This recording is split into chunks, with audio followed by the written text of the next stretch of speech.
One thing, I didn't file my first UCC1 until I've been studying this about 18 months. I was studying 18 months before I even filed a UCC1 because I really didn't understand it. Why am I filing this? Like a lot of people say, I filed a UCC1. A UCC1 is just a notice. It took me a long time to understand a UCC1 is just a notice. You've given notice to the world that you're the first in line, first in time. It's powerful in the sense that no one subsequent to that filing can come in and get rid of your claim. You got the superior claim. This is about registering claims. How everything works in commerce is that there's first in line, first in time. And I'll give you the example of a mortgage. A mortgage is a very good example of this. All right, some of you out here have first and second mortgages. What you learn I learned this in real estate investing when I was doing short sales. When you do a short sale, the best short sales to conduct are on homes that are in foreclosure that have first and second mortgages. The reason for that is when a house goes into foreclosure, the second mortgage is going to get wiped out, or only going to get what's left over after the first mortgage lien holder gets all their money after the sale. So what we would do is we would go to loss mitigation of that particular mortgage company and contact them and negotiate with them to reduce the price. I would already conduct a comp on the property, look how many repairs that it had. I did an assessment myself of what I thought the value of that property was. After that, they would send out a broker who would do a broker price opinion, and they would come to a determination on the value of it. It's always smart to be there with a broker when he's doing that assessment on that property. You be there with him. Don't let him do that when you're not there, because you can influence the price. But what'll happen is if they find out that, hey, look, this property is only worth $200,000. What is owed on the property is $300,000, but the first lien holder is owed $185,000, and the second lien holder is owed $100,000. But they're only going to get $200,000 for it. So the second lien holder might get $15,000, maybe not. So you can go to them and say, look, if you reduce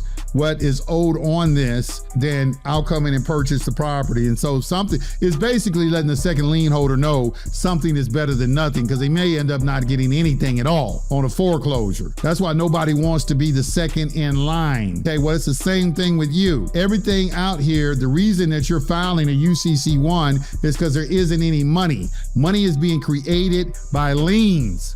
Everything is about liens in our society. Everything. Money is created through liens by an interest. Value is giving to commercial paper if there is a security interest in that paper. Security interests are governed by the UCC, first in line, first in time. So value is determined by interest in things. So that is why everybody's trying to put a lien on you. A charge is a lien. They're putting a lien against your social security number. This is the reason that you're doing a secured party process. All right, so you have the superior claim. So now when you come into court, you can bring your UCC1, as long as you put everybody on notice prior. You have to do this prior to them giving you a charge. You can't do it after the fact. To get equity, you must do equity. This is why we have to give you doing these processes and putting everybody on notice.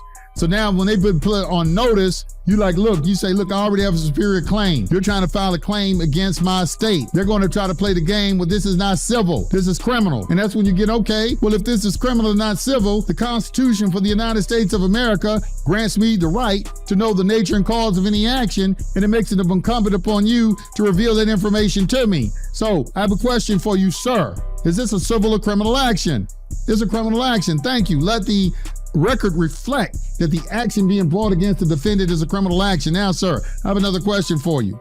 The Constitution for the United States of America only grants this court two criminal jurisdictions. And he says criminal, is this common law or is this a condition of contract under criminal aspects of a colorable admiralty jurisdiction? There's only two jurisdictions. You just said it's not civil, it's criminal. There's only two jurisdictions that have criminal. That's common law and maritime admiralty. Maritime admiralty requires a contract. You have signed a contract. That's why we got invisible contracts. George Mercier has a book called Invisible Contract. You've contracted. This is why you keep hearing people say you contracted into this jurisdiction, because you have accepted benefits and privileges via the social security number. Once you understand all this information, it makes perfect sense. This is why you're in a democracy and not in the republic. People in the democracy are dependents. Do you think the Democratic Party, all they talk about is giving you some welfare?